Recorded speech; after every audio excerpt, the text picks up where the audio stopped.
Okay, cool. So, hi, welcome back. Alright, so, oh god, I lost my place. That's gonna seem awkward for So those who this was 2 seconds.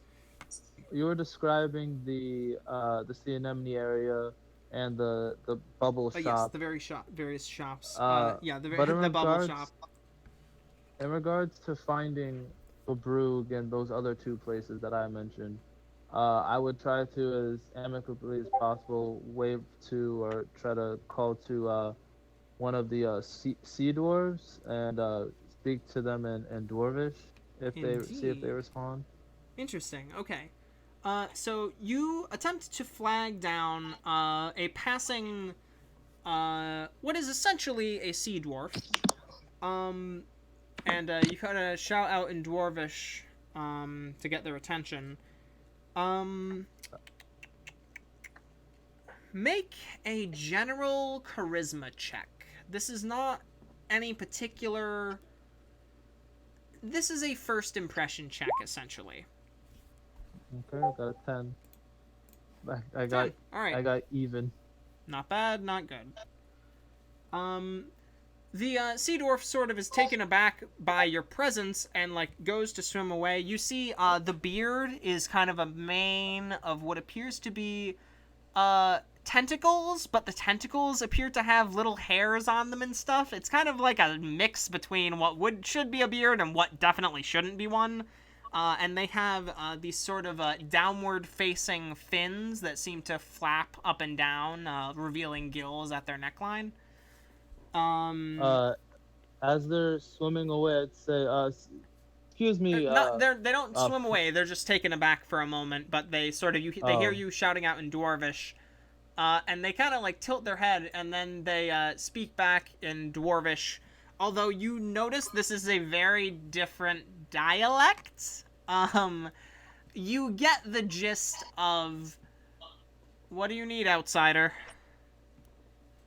uh, uh, me and my friends are trying to find a few different shops, and we're mostly new to the area. I was looking for a place that makes good blades. I was interested in the craftsmanship in this area. I work on them myself, so practically raised on a forge, as well as looking for a shopkeep named Babrug, and maybe a stables or something. We're looking for mounts.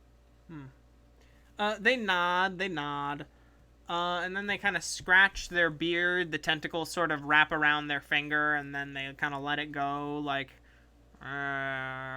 they make like this low kind of like a repeating blubbing noise that appears to be their method of like kind of their thinking noise, or at least you assume that that is this individual's thinking noise. You're not sure if it's a consistent thing.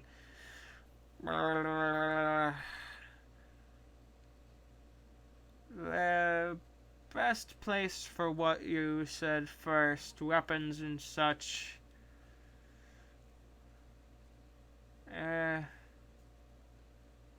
See old Babrug. He he works with the, if you have coin, works with the crown. He can get you what you need for a fair price and guaranteed good service. For the rest,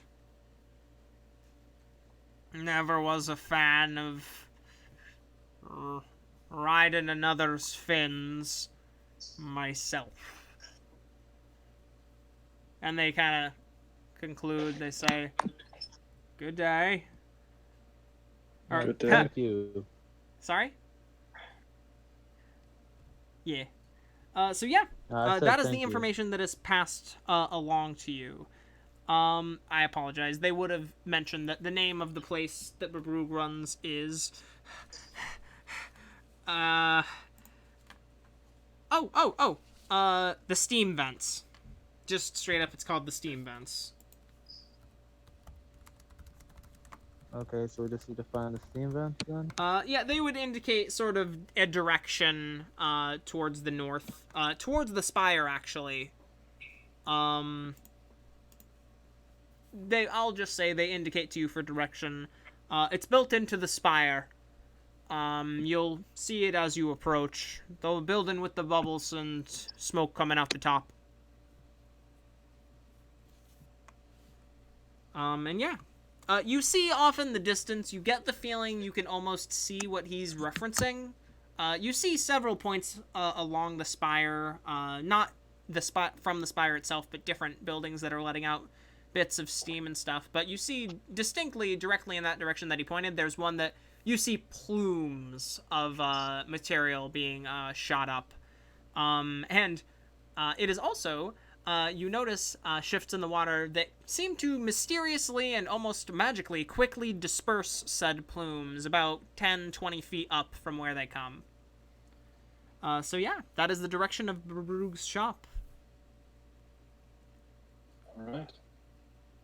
The class appears to complete their lesson, and a lot of the young ones, if you all kind of turn your heads to notice, kind of have been distracted by the presence of these newcomers, and a lot of them are sort of clustered much closer together.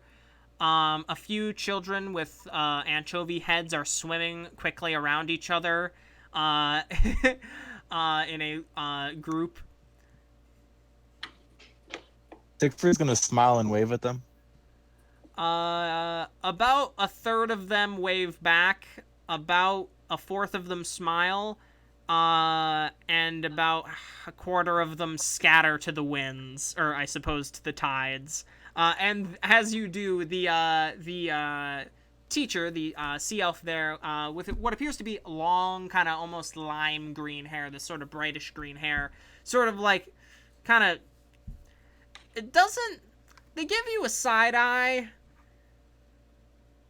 It pisses you off, but it doesn't inherently look maliceful, but it's just that they're giving you a second thought that's, it doesn't settle well with you, as they then go swim around and attempt to collect the children that escaped. The anchovies have scattered. There is a child with crab claws that has begun to slowly begin to approach the coral, or approach the anemone as the teacher has begun to swim away. So there's a child swimming near the thing that no one's swimming near. Yeah. More like scuttling. They have 4 little crab legs, and they're just sort of scuttling sideways in the direction of it. Supposed to tell somebody? Shylvie, say something. I cast message on the little kid. You do so. Hello, sweetie. Do you know what that does? And the kid sort of stops and sort of puts their claws up in a defensive posture and sort of begins clicking them and sort of looking around. This appears to be a fish person of a sort, perhaps? You're not sure?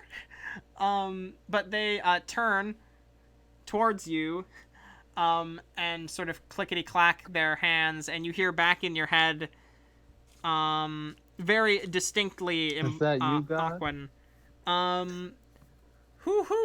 What? It's the Glosh. Glosh. There we go. It's the Glosh. That wasn't me not finishing the rest of a name that I couldn't quite finish. No, it's called the Glosh. That's what we're going with. Let me write that down. Glosshh. I'm gonna wave at the teacher.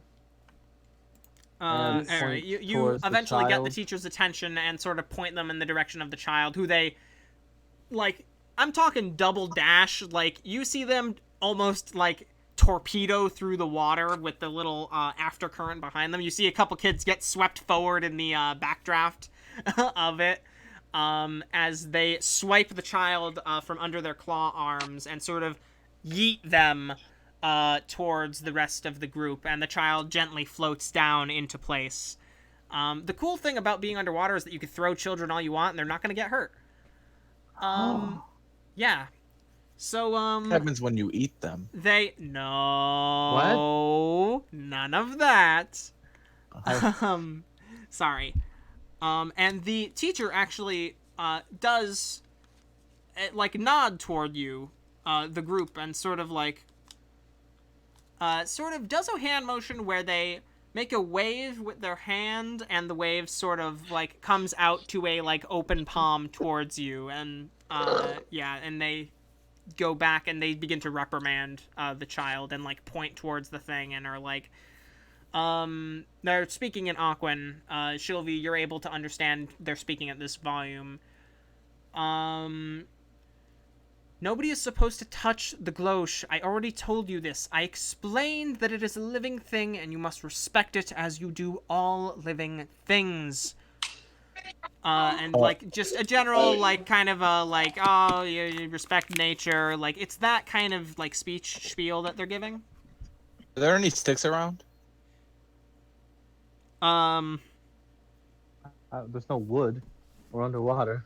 Like well, coral okay, sticks or I something? will say there are bits of wood, worn wood in certain places and used in certain objects. It appears to mostly be used as an accent or a bit of a paraphernalia, perhaps. Oh, so they're none like on the ground? Not really. You see a large, sort of what appears to be a string of, well, it wouldn't be dried, petrified coral, that appears to be used as probably, like, a large, what you would say is like a multiplier salamander-sized toothpick, if I was to describe it. It's a little sharp on the end, but it's frail. Shylvie. Are you trying to play gives, fetch? No, I'm trying to poke this thing. Shylvie No, don't touch gives, Shylvie gives Siegfried just the most pissed off, don't fucking do it look. No, don't do that. That's what makes you do things. Siegfried smiles. I'm I'm gonna. rolling intimidation for it. No, we Oh know how this my goes. god! It ends the same way every time. I wanna You end up see scared this. of them. Siegfried, do I even have to ask? No, you don't. Of course, just roll. Okay, 12. That's pretty good. Siegfried? Second, D plenty. It's like, Uh-huh. that's Oh, Shylvie, Of you course go I to will. say Yeah. something to Siegfried, and you see this look in his eyes that you've seen before. You realize you might not be able to stop him through your words alone. And the salamander actually kind of begins to make its way in the general direction of the gloosh. to be fair. To be clear, the salamander is not currently hungry because of the good berry. Correct. No, it is just following the will of Siegfried in this case. It is on No. it is on the same wavelength as Siegfried, remember. They have a blood bond I'm now. Yeah, and I'm like, Sig, like. Right. I'm gonna there's take out a probably bunch of javelin. these. No. You draw no, a weapon? I'm. Sig, this is not the time, dude. Let's just handle shit, and then you could poke it later. But like we just got here, dude. There's people looking at us everywhere. You see that? That was a blip of light right there. And- that is some.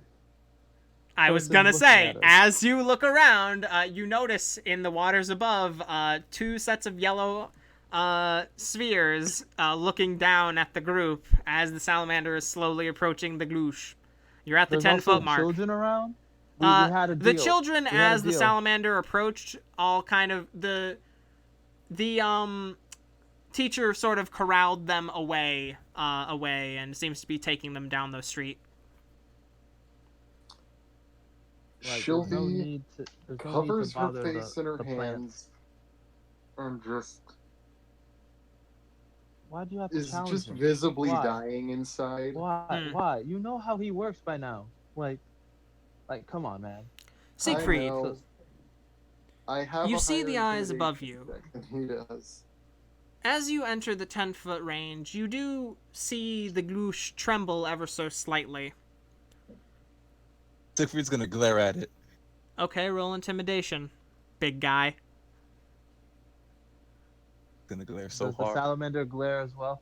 I'll say the salamander gives you advantage as it opens its mouth. So that was a Nat natural 20, huh? So it doesn't really have intelligence. It can't understand what this intimidating glare is. It can't really see your intimidating glare. It knows you're there. At least you surmised as much from its reaction. But,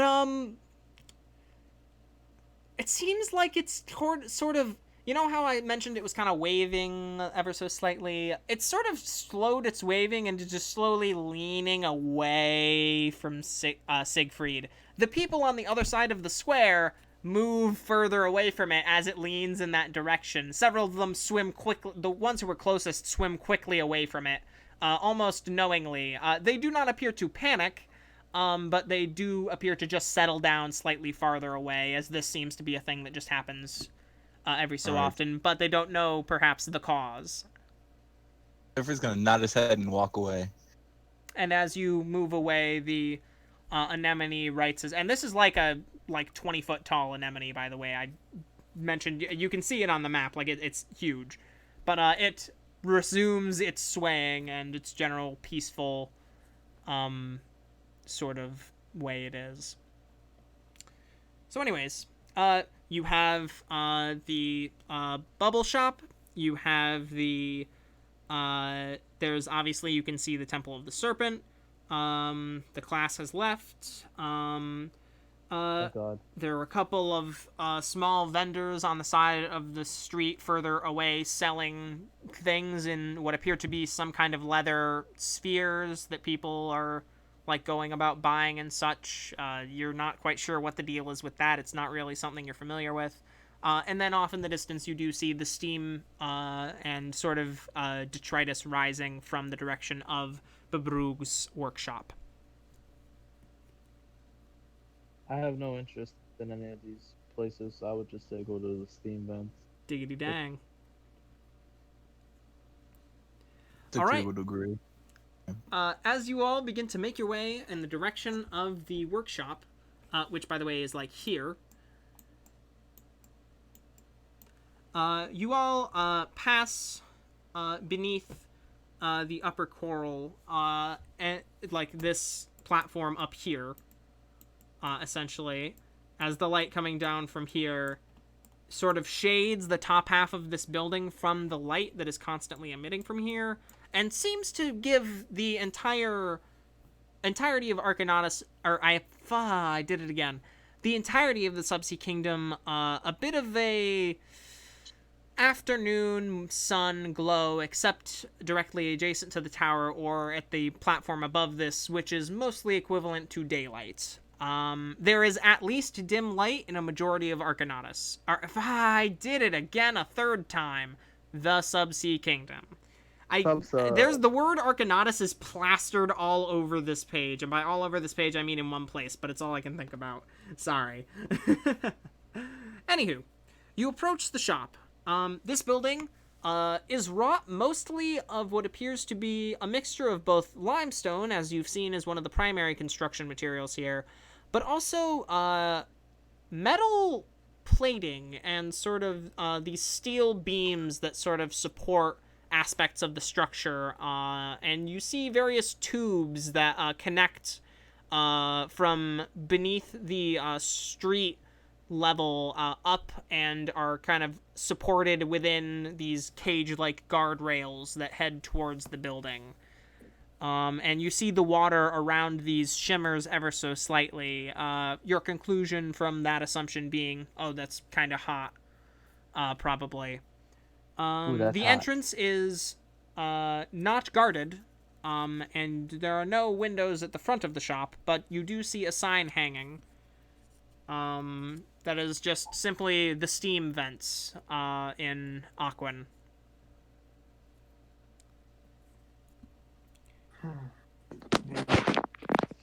Well, since this is likely a very, very large place. Could you speak up ever so slightly, Shylvie? Well then, seeing as this is quite a large place, and is also a weapons factory. I think that we should probably go our separate ways from here. I mean, I kind of want to meet my old family alone. I If I that's think all there's a right with you. shopkeep though. I don't know if we'll be able to. Maybe after we get inside, they might split off with you. But like I'm pretty sure they're the shopkeep, so I don't That know seems how to be well the that plan's gonna implication. work. Like I would say we go in, figure out whatever, see what they got, and they're probably gonna realize you're related, like because they're also gonna be a slime Osseo person thing. So and then you guys can bond or whatever, and head off, and then maybe he'll like get one of his assistants or something to talk to us. Just try to help us get some deals though, cause like I don't got a lot of cash on me. Like I got some cash, but like I paid off most of the stuff for the trip, so like I'm a little strapped right now. So so yeah, family and friends discount, my boy. Yeah. And I go for like a for the first time you've ever seen, Zen's gonna go for like a high like a lo-fi, hi-fi type thing. Just like yeah, bro, come on, yeah. All right, let's go inside. She raises an eyebrow. Uh, she raises an eyebrow. Do you have eyebrows? They can. This form does. This form does. They're actually really long, almost like antenna. Nice. Oh god, you're. Let's just go inside. We can settle A the fish rest later. person? Huh? Sorry, I was Zen gonna... isn't saying. Zen Okay. isn't saying these things out loud Oh, today. of course. He's just thinking them. Yeah. Zen, this will be the first time that I've seen my family in hundreds of years. More than your lifetime will probably Yes, we last. get it. You're old. We No, get it. I'm saying that I probably don't qualify for friends discounts, and I don't want to ruin my opportunity of getting back together with my family and getting to know them by being greedy for friends. I'm sorry, Zen, No but one I'm said not anything doing about greedy, and I didn't say bring it up to them. I'm saying all I'm saying is like, oh, your family. So like maybe after you guys have your good old bonding and stuff like that, they're like, ah, that's my child's companions. Treat them right, that type of thing. I don't know. Let's just go Maybe. inside and see what happens. Alright, fine. We'll see. Gosh, and But I don't say go this under my expecting anything. I say this under my breath. Goddamn fish. Goddamn monster. Son of a bitch. Let's go inside. Damn it. That's a me problem, not a fish person problem. No, I Zen. said it under my breath. You didn't hear me. I know what you're thinking. I've been working with you long enough. Okay, I guess I have to do this. That's a shame. This is a really dumb image for a really potentially important character, but whatever, I suck. Anyways, okay, sorry. Yes, you, where'd it go? There it is. You all arrive at, what will be the steam vents. I assume the lizard waits outside, or what have you. Here, I can actually, at this side, if you guys zoom in, I could actually just shrink you down so that we can put you, near where you're supposed to be. That would be perfect. But yeah, don't leave the salamander by itself. That's a big no. Can it fit in the door? The salamander stays the same size. Halo grows 20 feet. Oh, it shrunk. But yeah, so, you enter. Before you is a circular, or I should say ovular hall.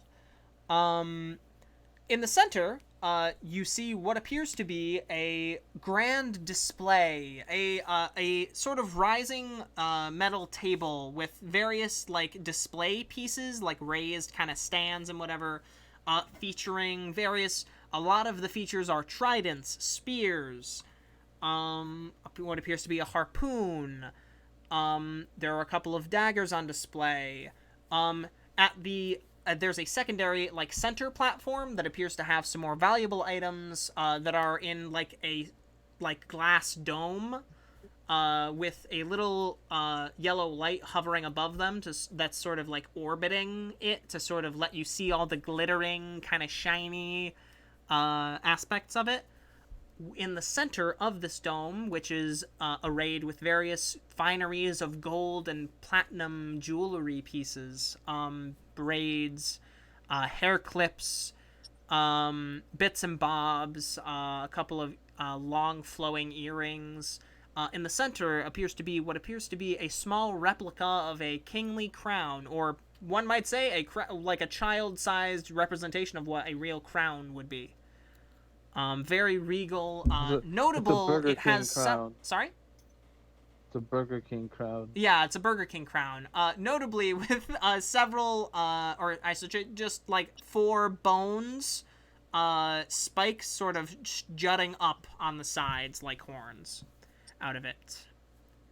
Along the walls, you see various sort of storage cabinets, a couple of workstations for like doing detail work. There's like some Dremels. There's some like basically what equates to, or actually straight up Dremels. Like there's what appears to be some electrical appliances down here. All that seem to have a little yellow glowing indicator on them somewhere here and there. At the back of the room, sitting at a desk, sort of leaning over and working on with some very fine tools and 4 pseudopods kind of holding various implements and like angling a piece. Sort of this large, kind of like translucent amber color creature. Much more amorphous than you're used to seeing them. But still in a general humanoid shape, besides the kind of more amorphous torso. And 2 notable eyes that you do see of congealed, more bluish hue in the head of this creature. 4, in fact. And it sort of is hunched over working on a piece. It doesn't appear to be wearing clothing, but you get the feeling it might not need to. Naked. It does have at the side of the desk what appears to be a actual gauntlet with fingers and such that it may use for more dexterous tasks that require hands. But it is currently working on what appears to be a sort of like, it's like an axe polearm kind of thing. Very long, sort of. It's like a halberd, but it's more of a. It's a poleaxe. Not a war. Yeah, kinda. It's a glaive. I'd say the closest thing it would be like a glaive or a war scythe, perhaps. So naginata. Kinda. Yeah. I think naginata is the most close equivalent we could make to what I'm trying to get here. Sorry. So he's working on that. And they sort of, as you enter, slowly turn their head, and you see the 4 blue eyes sort of form into one large one that sort of opens wide, and you see the distinct this one has a distinct flower-shaped pupil as it blinks, and sort of like its head sort of rises up and kind of swishes around. The mouth that forms beneath it as its eyes separate into 2, as it acknowledges all of you mostly have 2 eyes, it brings out a wide smile. A bit too wide, you think. Perhaps it's not used to dealing with people who aren't, used to it. It waves a pseudopod that's holding a little metal needle, and it sort of sets the needle down, and it rises up from its chair. This creature is about, I'd say, 10 feet tall and Holy is fuck. massive. Like, relative to what... Shylvie, what you understand Aseo to be, and to all of you, what, you know, a typical humanoid should be. If it wasn't a goo person, they'd probably, like, weigh around, you think, maybe 500 pounds. Dense. But yeah, they sort of lean over and they begin to make their way towards you all. The ceiling, by the way, here is a bit of a dome shape, and you see in the back of the room there's a secondary metal door that is currently closed. And they raise their hands up and they say, "Welcome to my trove, dear travelers. It has been far too long since I've had new folks traveling through. What can Babrug do for you today?" I turned to Shylvie and said, "You never said that your parent person was a blacksmith. What happened?" All right, I gotta. You say this out loud? Or kind No, of to the I side? say like whispered, like Yeah. it's awesome, and I'm like, hello. I'm pretty excited right now because seeing all the weapons around, it's been a while. They use the same Ah. currency as the upper place. Y'all about to find out. All right. I mean, they trade with them, so Quite. I would guess. But hi. I'm interested in some of your wares, in particular, some of your rare and/or powerful weapons, and if you have any connections with somewhere I can find a mount, a particularly good one, something quick. And our friend here has something a little more personal. Well, let's see. What are you in the market for, weapon-wise? What can I match you with? What speaks to you? And he kind of indicates with two of his pseudopods towards the table, the grand, like, wide table displaying all the various, mostly polearms of various sorts, the tridents, the spears, the halberds, the glaives, the harpoons. You personally notice there's, like, a sword, and it's more like an ornate sort of, it's got like a amber like encrusted or an amber studded like handle, and is otherwise just kind of an ornate carved blade with it appears to be like a blackened metal backing to bring out the engravings along the side of it that are just standard steel. So like that is the most notable like sword you see.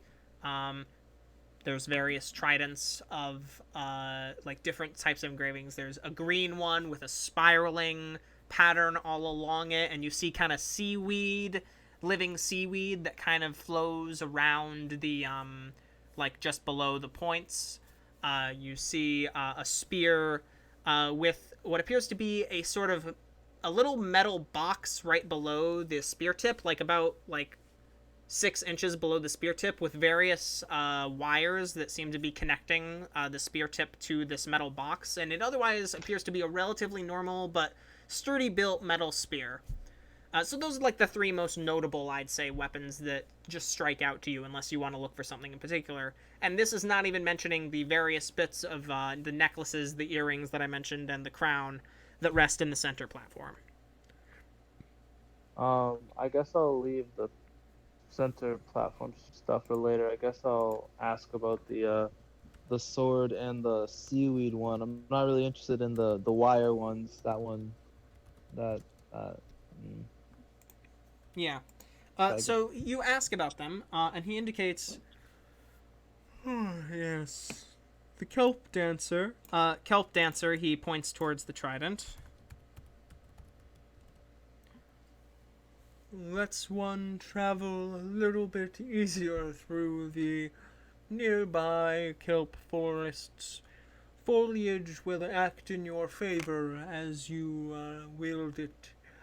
I suppose it might work above water as well, although I, of course, And he indicates towards himself and then to his workshop. have not tested it in such conditions with, And he indicates towards the back room. with living plant material. Basically, it's a trident that lets you cast command plants at will, or like a sort of like I suppose it would be seed. speak with plants, because there's I think speak with plants.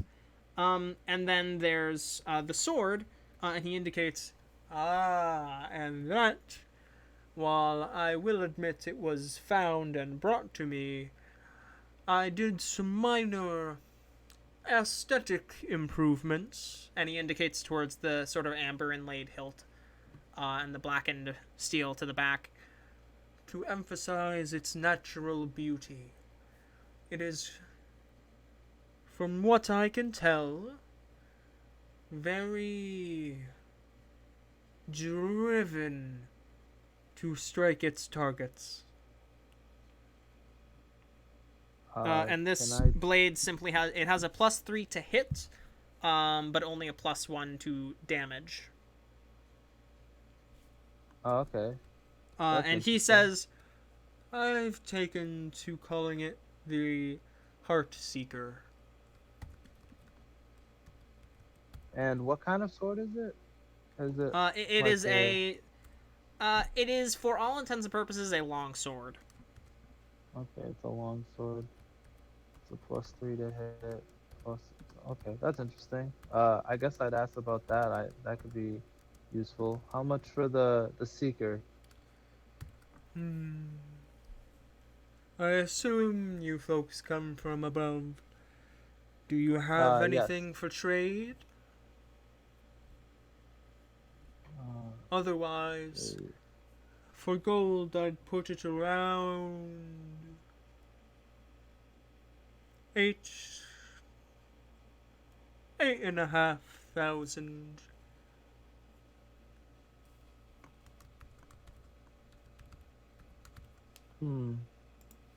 Okay. So I do have a few things that I could trade. But for now, I'm just gonna like observe and stuff like that, and I'll give Shield some time with their family while I Alright, cool look beans. through stuff. So you got Kelp Dancer, Heart Seeker.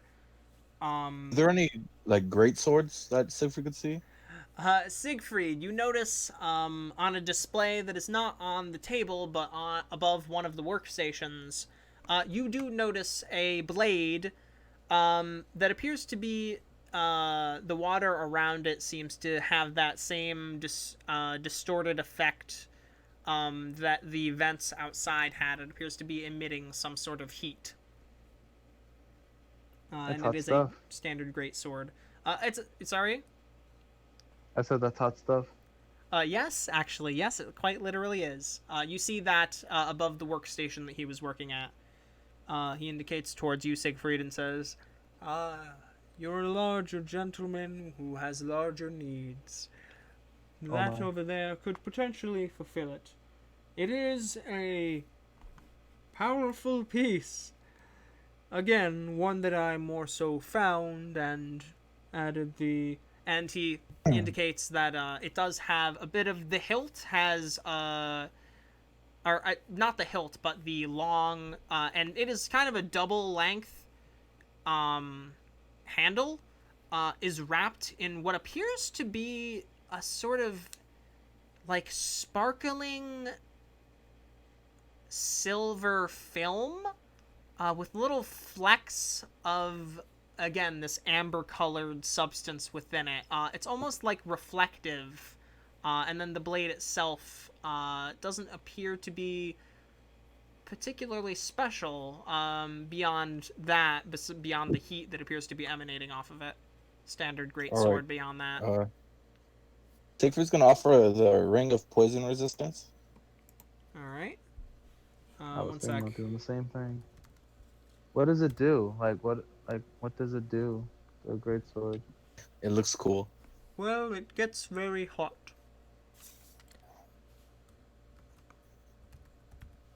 Uh, it. Okay. A bit Top. useless down here, I will say as such, but for you who will be ascending, I assume again at some point, it Does may the be handle quite useful. get hot? No, the handle is the only part of it that doesn't light on fire. A light on fire. And I look at Siegfried and I give him a thumbs up. Do it. Zen loves flaming swords. It's a good see, one. I figured the ring of poison resistance. All right, one sec. What did we say the value was on that? 4,000? 6,000 gold. Ooh, yeah. I was also thinking about offering He is mine. going to offer up. You're going to offer up your ring of poison resistance. The Aseo, or what probably is still an Aseo, you're pretty sure. Sort of leans over and reaches back to his workstation and pulls up a glass and sort of splits off from one of his eyes a really tiny eye and puts it up and kind of peeks it out towards the the sort of jeweler's scope and sort of runs it along the edge of the ring as he observes it.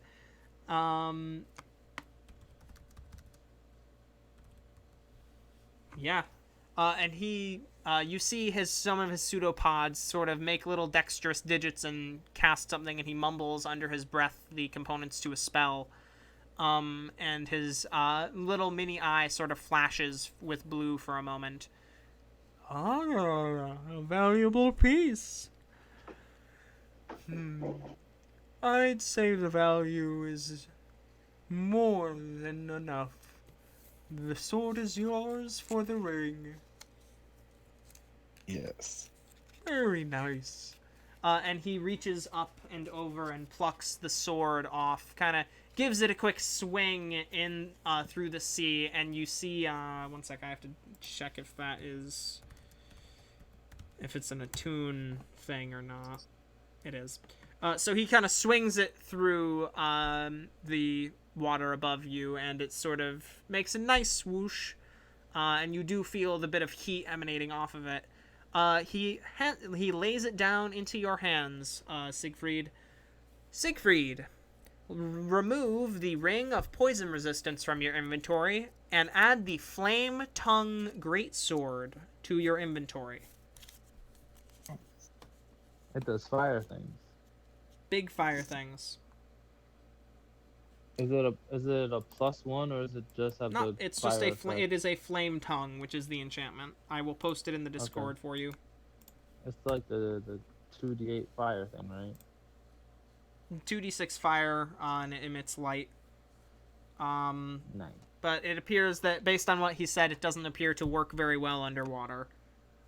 I mean, makes sense. Yeah, so there's that. And he speaks up and says, That is what we in the business call a flame tongue. Likely forged by some salamanders on the fire plane, I would assume. A lovely piece. Wish I could make such enchantments, but I'm more of a traditional and ornate smith. Jeweler, too, if you have any fancy gatherings to go to. I'd pull out the obsidian spire, the piece of it? like the half of it that I have. Yeah. Okay. It was strapped to your back, I assume. Or do you have a bag of holding? I have a bag of holding. Never mind. So yeah, you pull it out. And it's one of those things where it's like the first time someone sees a bag of holding in a while, and they're just like, oh, I see. Ho, ho, ho. And he does that thing with his eye again, and he casts Identify again. Not exactly sure. An interesting piece. Where did you get this? Sea monster. And he kind of like looks at you and kind of waits. He tried to kill us. And then he kind of And it nods was- and, like, looks back at it again and continues observing it. The way he paused and looked at you when you said sea monster indicates that perhaps he was not offended per se, but kind of taken aback by the phrase. And he, continues to observe it and kind of nods and says,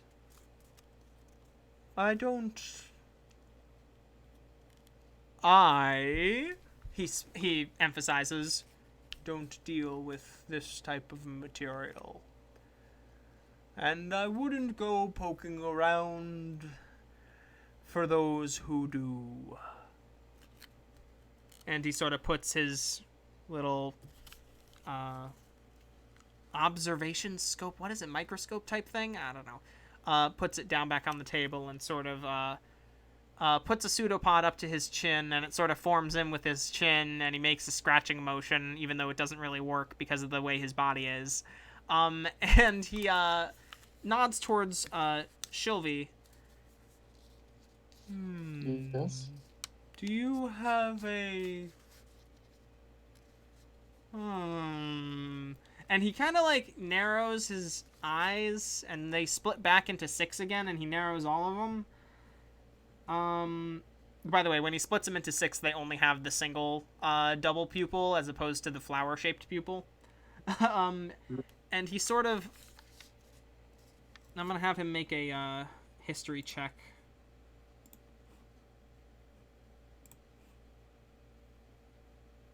For history, he probably has.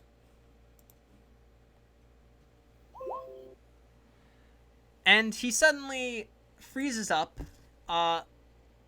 His pseudopods all fall together and form into hands, and they reach out to you, Shylvie, and grasp you by the shoulders. He, like, kind of lurches forward past Siegfried and Zen, and he puts his hands on your shoulders and sort of looks at you, and the eyes slap back into 2 quickly, and he, like, rapidly blinks, and it's just like, What? Hello? I haven't seen you in 400 years. I remembered you. Yay! Alright. Who are whatever you the now? underwater clapping sounds He like. asks. Yeah, you do some underwater clapping. It's a little muffled, but it gets the point across. He says, who are you now? I am Shylvie of the Ascending Measure. And unless I am mistaken, I am your granddaughter. My goodness. Yes. I can feel it. You are. Sorry, gentlemen. Did you, did you have further business that you wished to discuss? You, perhaps, sir. You were looking at Heartseeker? Yeah. I can wait a bit for you to have your conversation with your family. As you say that, his head whips back around towards Shylvie. How... It's been... You have... We could... come with me. And he indicates for both of you to wait. And he kind of indicates for Shylvie to come back towards the steel door in the back. Alright. He mentions to you as you approach the back of the room, are you comfortable if we get some air? I don't mind at all. Alrighty. And he opens the door, and everybody who's in the room feels a, like, push as he opens the door, like a bit of a force push you away from that general direction before it slowly, like, eases up. It's like when you hit the brakes on a car too fast. And Shylvie, as you pass through the door, you are passing into air. As beyond the door lies the forge, which is 2 separate huge column, like tall blast furnaces, and a central one in the back that has more open coals, and like some quenching chambers to the sides that are in fact just windows into the surrounding area. So yeah, that's kind of and this appears to be the chamber in which he forges most of his materials. It is hot as balls in here. It's probably like 90 degrees in this room, give or take. And it's a little uncomfortable and a little bit stuffy, and the air in here clearly is not really super breathable, but probably good enough for that dwarf over there. And there is a aquatic dwarf, just like his fins are all like drooping, and like he seems fucking miserable as he's like hammering down, and he's wearing full protective gear like over his face and everything as well, like a straight up welding mask, and he's like hammering out something. And Blabrug is just like, take a break. You've earned it. And the dwarf sort of does a little wave that indicates with a hand gesture towards him, and he exits through the building. He calls back, sticking his head into the aired area. You have customers! And Blabrug is like, they're waiting. And the sea dwarf acknowledges Siegfried, acknowledges Zen, exits the building, and you hear a bit of a yip! As he seems to acknowledge the salamander before you hear the sound of swimming away rapidly. Oh, I thought the sound was going to be swallowing. I was afraid. Shylvie No, makes the a salamander is slight sated giggle. for now. Shylvie makes a slight giggle. Alright. So, Shylvie. Blabrug goes over what is essentially his life story. Starting from back when this place was first founded. About, like, a little over 1,000 years ago. Like, this place wasn't always such a large and civilized region. It was originally just a small cove, a community of more intelligent aquatic creatures that had seeped in from the plane of water and sort of wanted to find a place of comfort within the waters of this world. Eventually, after the creation of the Eye of Caesar, and this is skipping a few thousand years of, him evolving the ability to communicate and control his form, and and he goes on to several divisions later. This motherfucker has so many kids. Like, he begins to list them off, but then he, like, starts to forget. And he's just like, they have split to the seas in many ways. I have consumed much over the years, and my fortune, let's say, has favored me for a very long time. To live this long and to be this fruitful. And beyond that, eventually, he comes up to, he mentions a place called, or a group called looking through my crazy person notes that I wrote while I was, the Gulpreen, Ghuulprien, the Gulpreen, who, came in a little while before the Eye of Caesar was created to create, with this technology, they utilized some form of, let's say, biological,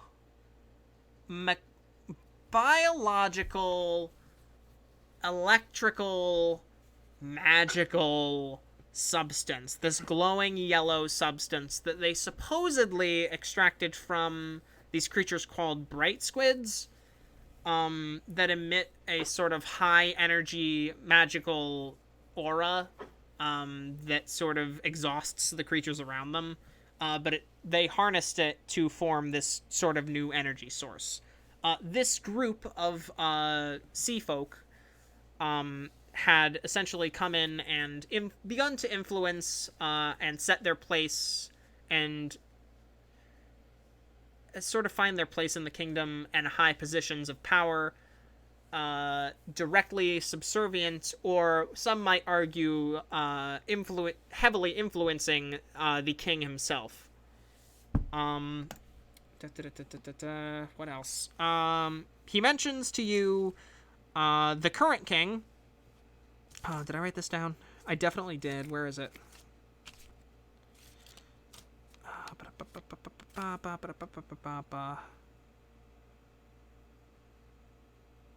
Where the hell did it go? Did I not keep this one? There we go. The current king is the largest and strongest of the noble family of what are essentially these... what are intelligent...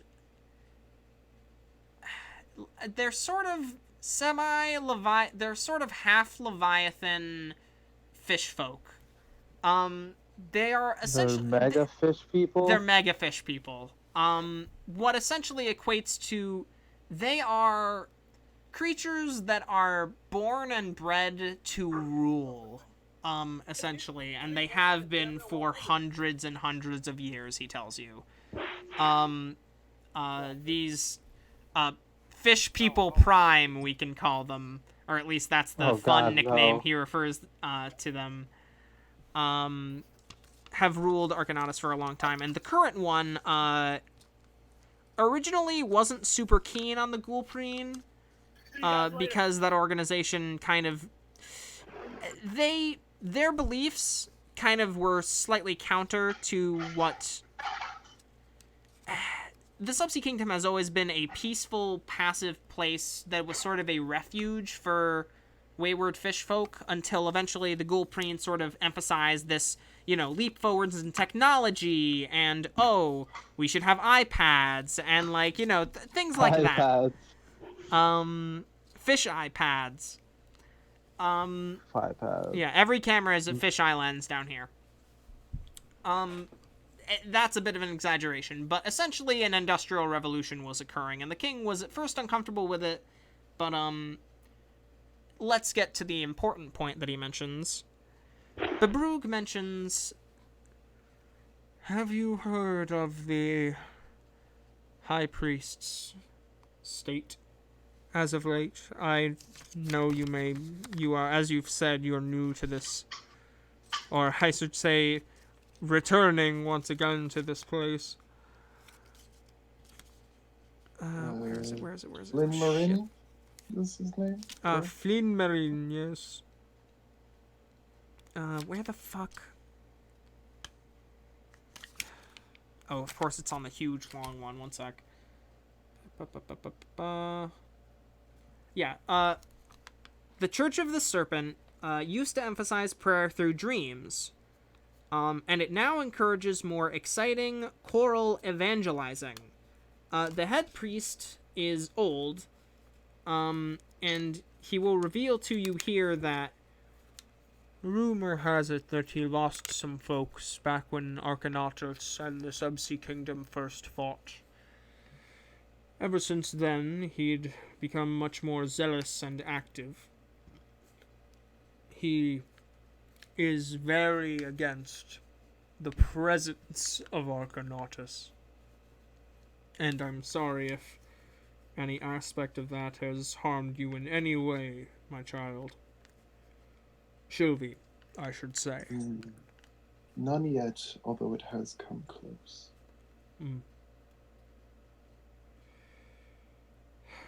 I am not familiar with... They don't tell us, I should say. He kind of leans down and kind of puts his pseudopods on his chin. Do tell. What have they been sending up topside? Do not get eggs from fucking Walmart. Ah, that? don't get inks from Walmart. You know, that's some good advice. You know, you end up spending a lot more than you usually should. You know, personally, I just get my ink straight from either the sea snails, for if you want the nice purple hue, or if the squid folk are willing to part with it, you can usually get those for pretty cheap. There's a lot of them around. Hey, Sorry, so anyways. Sorry about that. It's all good, buddy. Oh, yes, oh, yes, good advice. Although and while I do involve myself in the arts, it's mostly music. Of course, just a Well, random thought that occurred. Yes, yes. So Understandable. about the things they've been sending topside, what have you seen? Actually, speaking of the ink, this might actually be a good thing to do, as you never know who's listening. Don't forget to speak I up. think that it might be easier for me to draw it. Do you have a piece of paper or anything really that I could use? Even if it's like just a sheet of metal, a sheet of scrap metal, and like a utensil. Here. He grabs a roll of leather, and you notice this leather appears to be made out of probably what is some aquatic mammal. Sort of this grayish leather. And he indicates like seal. It's made of baby seal. Why does it have to be a child? It could be a dire seal for all you know. A A two-headed baby dire dire seal. A two-headed baby dire seal. All right, that makes it okay. Well, all right then. Here we go. They're chaotic She evil, it's goes- fine. And she goes to it and she finishes up drawing. And What exactly are you drawing? She draws the skeleton serpent. Ooh. Good choice. He kind of looks at it. I'm going to have him make a check.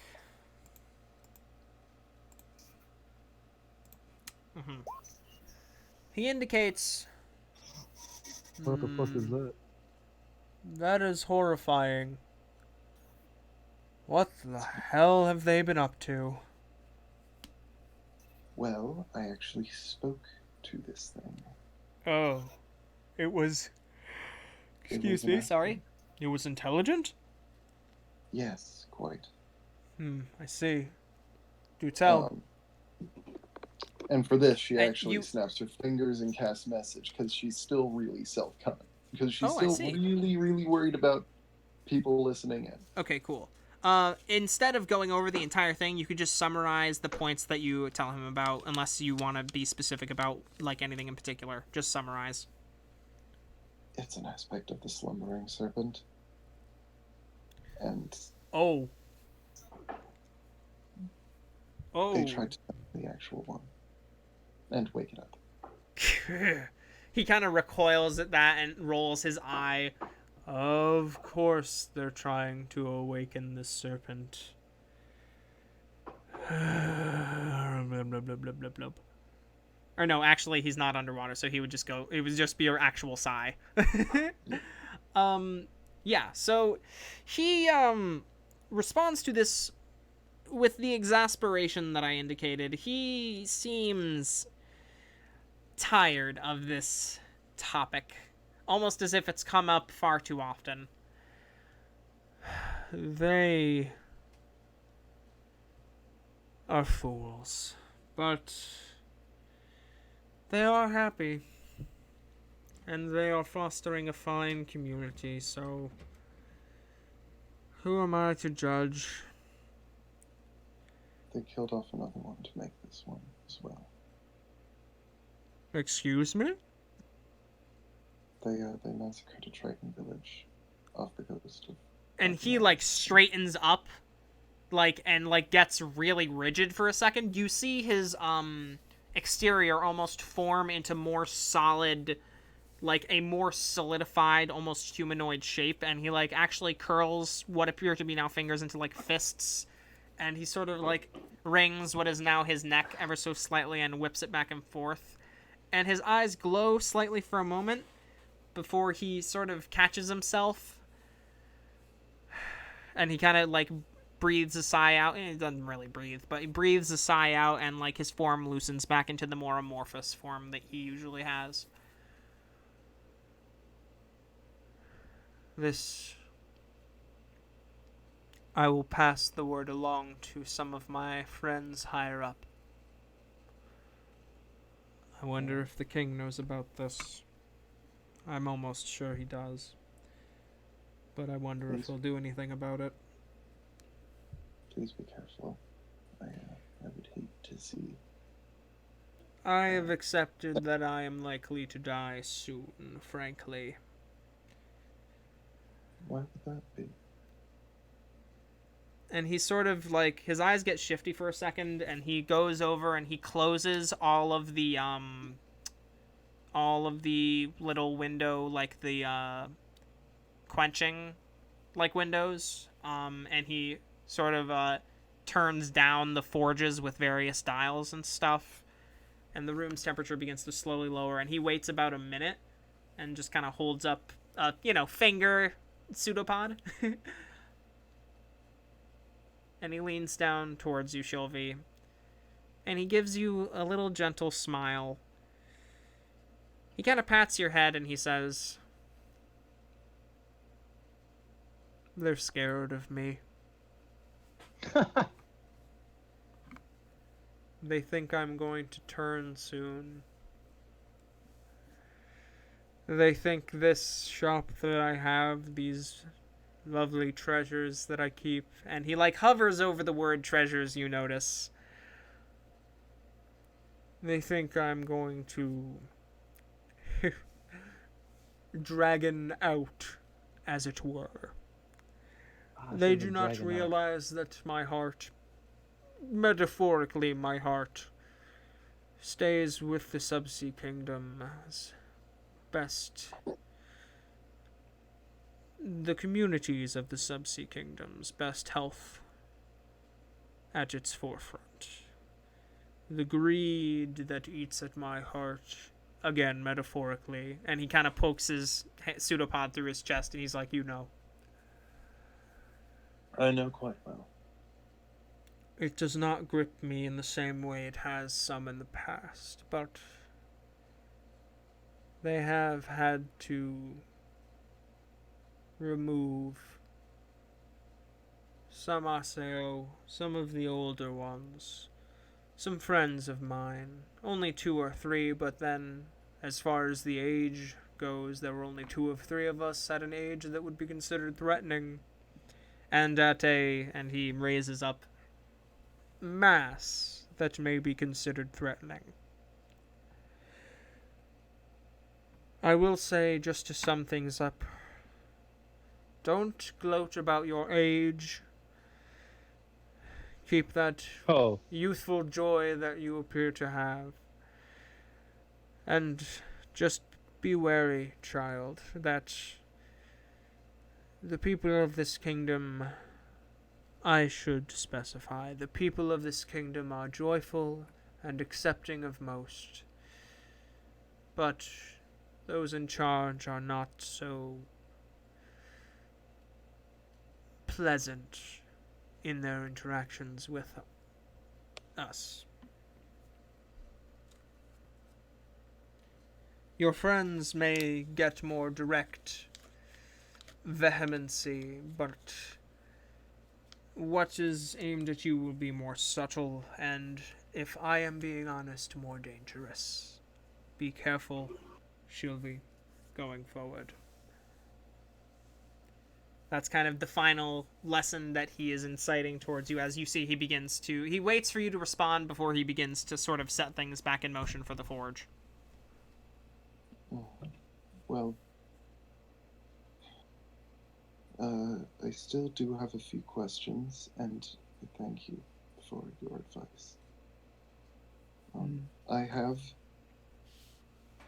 found myself in a relationship with a creature much, much older than I, and much older than probably even you. Ho ho! But on top of it,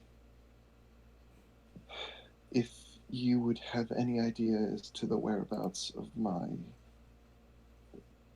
birth parent, if you would know, like, the general location, I would really like to know that. And also, if you ever find the need, if you ever find the need for it, I know that us Aiso cannot swim as fast as we may like sometimes. There's something that if you feel the need to leave and escape, I may have something for you. But, I will consider your offer. The people know me, and if I was to disappear, I am not as reclusive as my friends were. People would certainly notice. Not to say an accident may not happen, but I am... And he sort of, like, pats his mass. rather durable, so I should be fine. and another thing. And another thing. Yes. Another Sorry. one. And another My, one. Sorry, go ahead.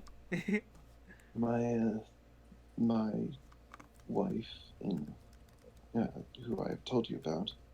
Indeed. You passed Gave along me- stories to him Yeah. over the course of a long conversation. Long story short, Yeah. taking the form of a dragon doesn't mean being super greedy, and you should be, and so long as you keep your head in the game, you can probably stave off most of the greed if you That seems to be what he's implying, or at least on his personal level. Yeah. But He seems to indicate towards you that the transformation is a definitive one when it does happen, as it is generally rather quick when the onset begins, but if your willpower is strong enough, it is... He says it's not easy to stave off, but it is possible. If she you have, was like, saying- intent, if you have intent and you have, like, goals and shit. So, y'all, if any of you have played Dark Souls, think hollowing and how that shit works. Like, if you lose hope, you're gonna go hollow and shit. It's like that. A little. Except instead of Basically, hopelessness, it's instead of- greed. Yep. She was basically indicating that you can still choose to take the form of a dragon without actually falling into your greed. Indeed. But it's very, very hard. Yeah. Yeah. Yeah. Anywho. Yeah. So, Siegfried, Zen, you have been abandoned for about 30 minutes in a shop full of valuable items. Yeah, I was. Yeah. Can I I'm use gonna the go grab a arcane? drink real quick. I'll be back soon. Cool. We'll talk about the heist while you're gone. Stuff things into the salamander's mouth. You can fit quite a few things, although some of them are a little long. Do you actually do that? Does we both know Zen's not gonna try to stop. Well, yeah. Can I observe the fancy shit?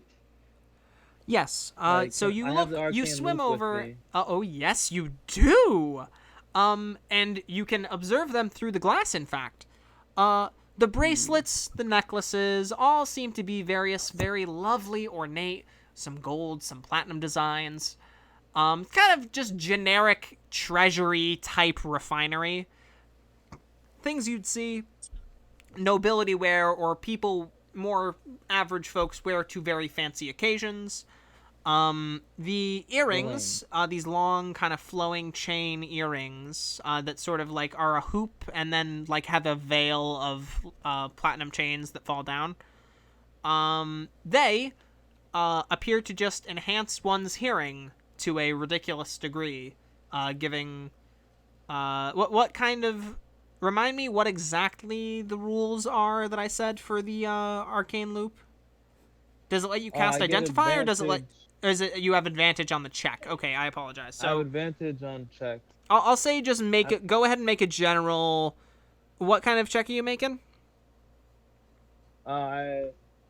I wanna. I guess it would be Arcana because I wanna get Okay. an idea of what these things can do. So go I ahead. got You look over the crown, and the crown and the earrings are the two magical items that come to or items that appear to have some kind of magical aura to them.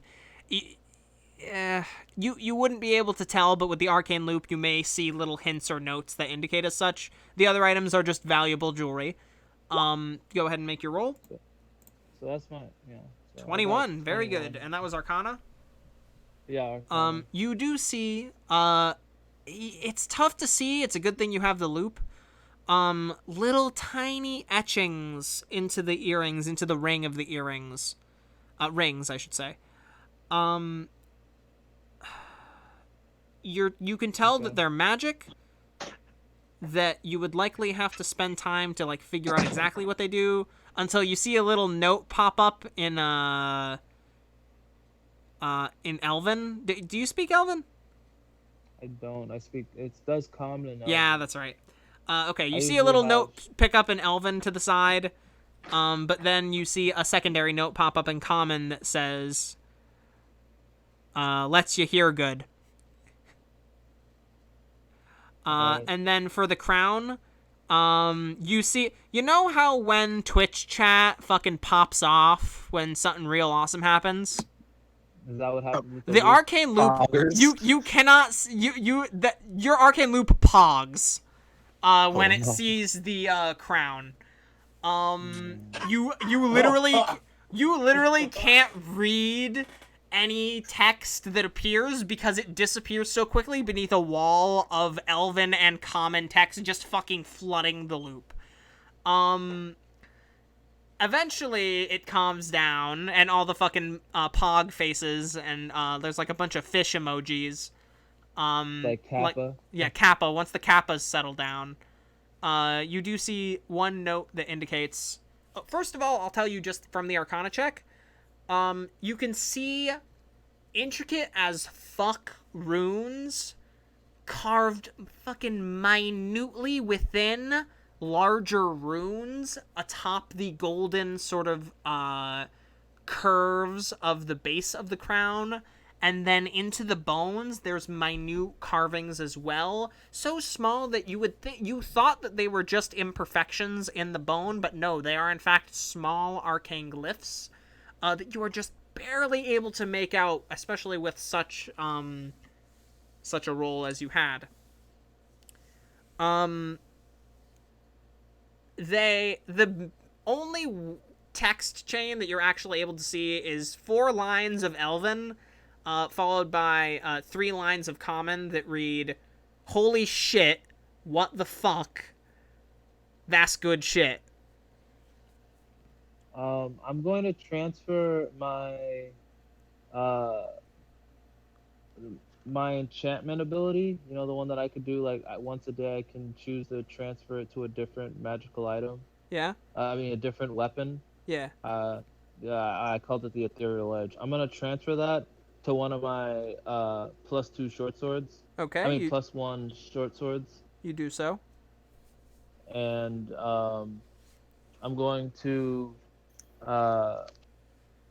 take off my ring of poison resistance Okay. and get my gold ready to get this and that sword. Eventually, The heart. yes, Heartseeker. I'm not gonna steal. And while he's doing this, Siegfried's gonna reach into that case and grab that crown. Okay, it is a dome of glass. I'm gonna be like, It is a smooth dome of glass atop a steel pillar. we don't need to steal. We got it in, dude. Shylvie's in there right now, probably tugging the heartstrings. You know how. Come on, man. You We got notice this. the heat coming from the back of the room dies down for a little bit. And players, this means that you probably, Zen and Siegfried, you probably only have a couple, more moments before they exit. He's gonna put the hot sword to the glass. Okay, The glass. Please stop. it does nothing. Oh, Are you striking it, or are you just pressing it against it? Pressing against it. Okay. You press it, and you see the water, emanate around the blade seems to be, like, warm. It doesn't burn you when you touch it. And likewise, it doesn't appear to cause any scuff marks or any kind of damage to the glass dome either. Siegfried's unfortunately. disappointed. I'm relieved. He's gonna be a spy.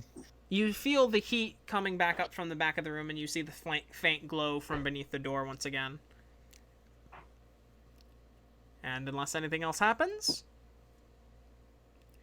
Shylvie and I love his name. Why do I keep forgetting it? Babrug. Babrug. And Babrug exit the back area. Zen, Siegfried, you are both assaulted by the pressure of the door being opened once again for just a moment before it is closed once again. And Babrug speaks to you both. Did you two observe anything that spoke to you while I was speaking? That the Heart Seeker and that crown spoke to me very loudly. Ho, ho, ho! You are looking at my masterpiece right there. I'm not sure. How well off are you, friend? It is my life's work, that one. I mean, I have a fair share of items. Also, I might have a way to help you save money on some other things. Interesting. As a fellow blacksmith, I know the troubles it is in acquiring rare and precious metals, and I'm particularly have a sort of unique method in acquiring said rare unique metals. It's an exchange thing in exchange for and you're a jeweler, so it's Indeed. in exchange for gems you can receive I'm just gonna say it for the third time, rare and precious metals, but a lot cheaper than it And would he's typically cost. nodding, and he indicates, This is an interesting deal that you're proposing. Do tell. and you, I assume, tell him about the Zorn trade network and like shit like that you kind of just explain what the Yeah, and deal is with that. I tell him like the conversion rate and stuff like Yeah, that yeah, that yeah. And he's you'll like, end up that is saving. quite efficient, and I find no shortage of gems in my trawling. This could be quite profitable. And I can even have them delivered right here. Like I don't even have to be here for them to be sent to you. Interesting. Now this is a proposal I am interested in. But, Yes, sadly, there's a but. No. the value does come down to a slightly personal one. I will say, what you propose is quite lovely if it is true. Shylvie, can you speak to the validity of the claims that your companion here makes? It's all on you, Shylvie.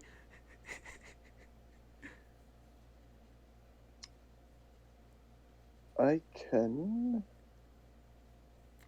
Specifically regarding the Zorn trade network that he refers to. Supposedly. I will say you weren't actually in the building for when he did that, I don't think. But he's bragged about it, I think. Have you? I mean, I've been talking about the whole reason why I went to I was talking to the Yeah. elementalist was for this exact same thing. Yeah. I definitely talked about it several times. Indeed. I even said I wanted to hunt pirates so I can get their gems so I can trade them for rare metals. Nice.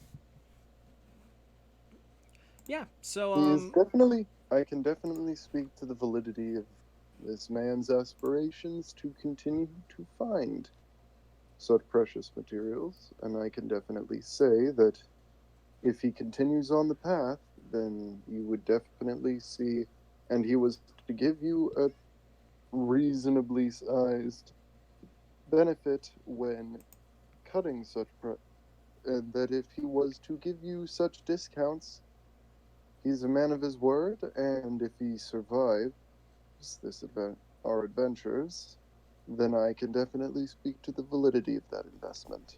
Alrighty. Instead However, of that is oh, if he. However, that is if he survives. Which Of course. Why are at you this point, giving me a death flag? Why are you putting a death flag on me? What the hell? I'm Um, putting a death flag on all of us. We I don't have to want deal one. with incredible risk as adventurers, and I want to take note of that, Indeed. especially when my own family is involved. But yeah, However, even if I was to die, for the way the exchange works is we give the Zorn the gems, and it delivers them to where I select to have it delivered. So like even if I was to die, as long as he exchanged all the materials he had previously, it would be sent to him. I will say the contract is with you, so you dying may cause problems with it. Oh well, I see. Well, I don't plan on dying. I can There say you with go. 100%. I can say with 100% faith. I believe I'm of our party. I'm the least likely one to die. Interesting. that's So probable given our difference. I will say. That's quite probable, I would. um. So, yes. Babrug, seems swayed both by Shylvie's words and by, Zen's proposal. And he says, alright. And he, goes over to his counter, reaches into a bowl and sort of plucks from beneath it, a small, what appears to be a small imperfect emerald, and he sort of places it in the palm of your hand, Zen. I'd like a spot of adamantine, please. Okay. How And quick is it? Sorry, say that again. How quick is it? It's relatively Well- instantaneous, you know. You just have to, fill out the thing and then you're good. And then it just kind of So disappears and is consumed in exchange. All right, so I would do. I would probably have to go into the dry area, right? Yes, unfortunately, you would. So I would indicate. So underwater, paper, that type. I felt the hot air. And Can he I, sort go of, into the dry spot. He indicates to a pen that he picks up, and it is like a mechanical pen, and he hands it to you and hands you a piece of leather to write on, and he says, it should work just fine.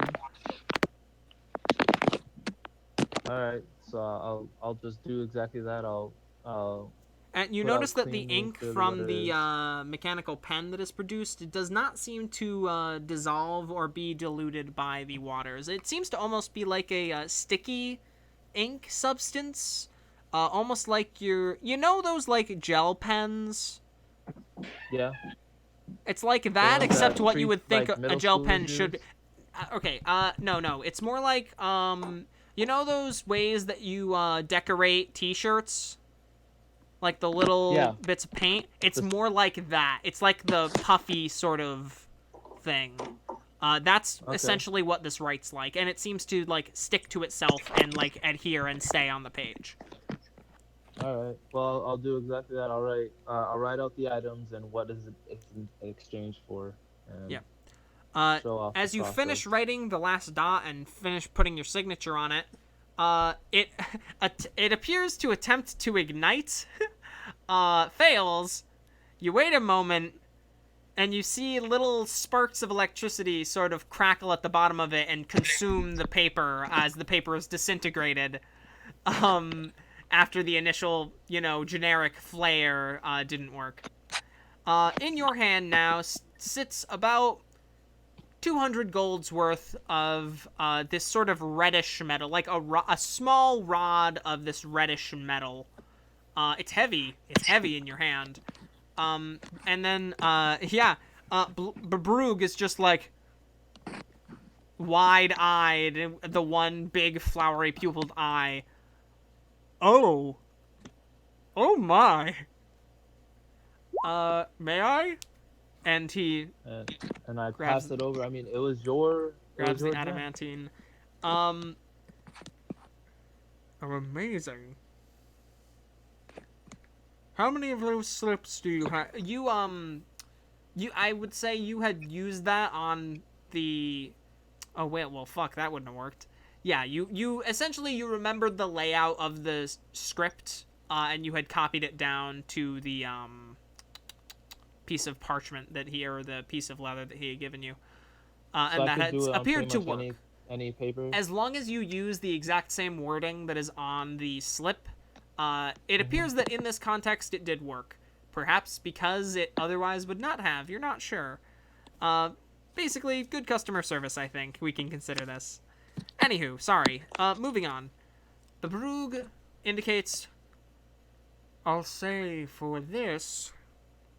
If I gain access to this service, I will... Consider this an investment. I will request about 5,000 gold down as an initial insurance for such an investment. I am taking risk here, for if you die, I will have gained nothing and lost my masterpiece. If you die, I will make sure to bring it. If he is to die, and I am not, I will make sure to bring it back to you.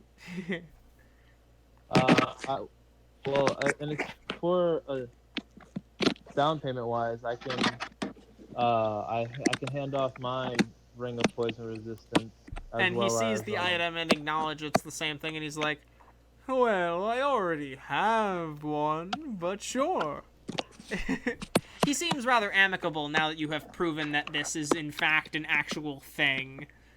And he seems to be taking the deal. The initial thing that he proposed for, the initial price that he proposed for Heartseeker,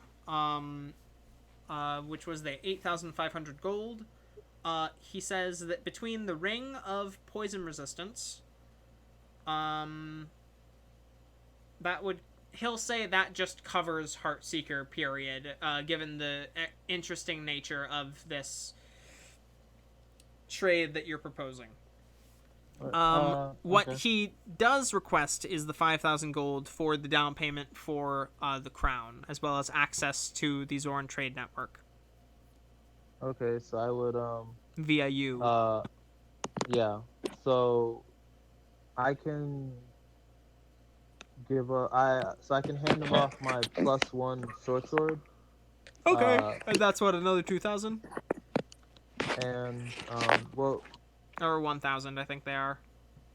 so this one currently has the extra enchantment on it, but I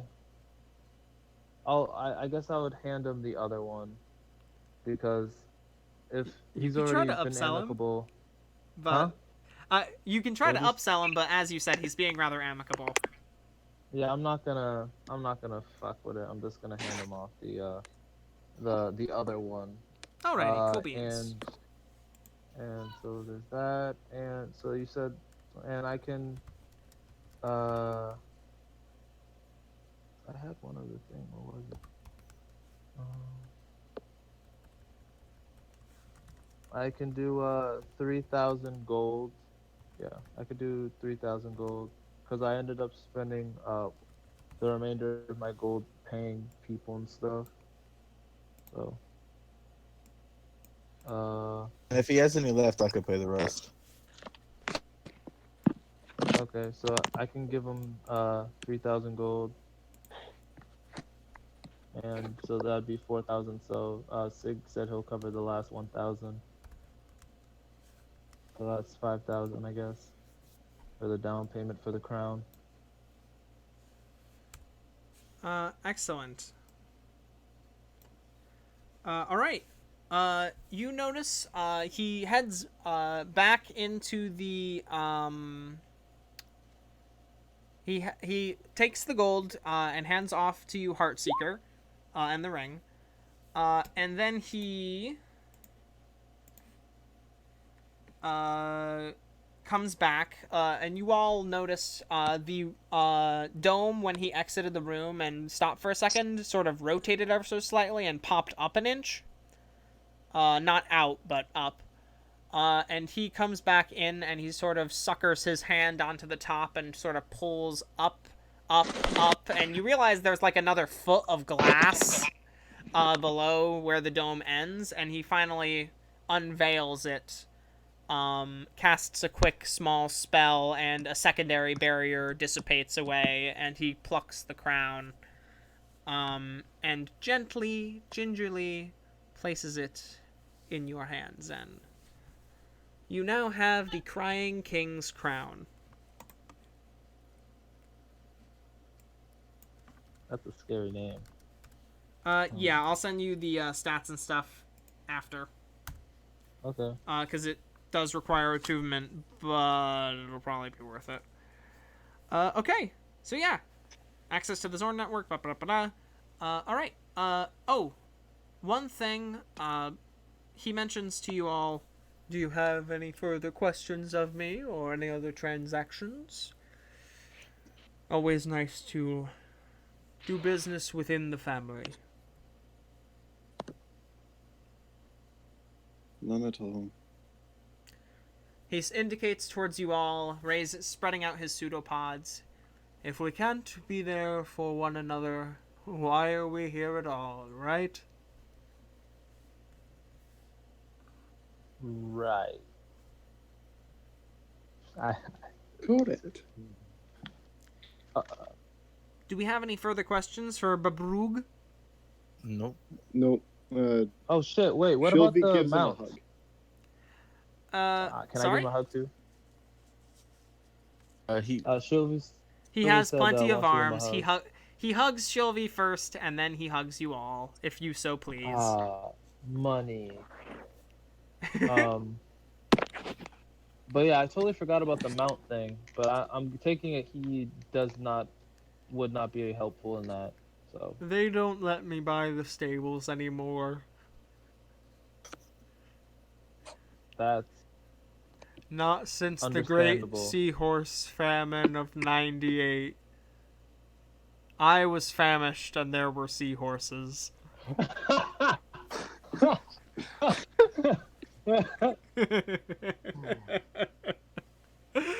And I think that's a good point to end the night. That's great. Must have been a synchronous. There was seahorses. I Sorry. really hope that wasn't a synchronous thing. Sorry, one sec. Alright. Have a beautiful night, everybody. Peace. Good night. Thanks for the session. That was really fun. Yeah. That was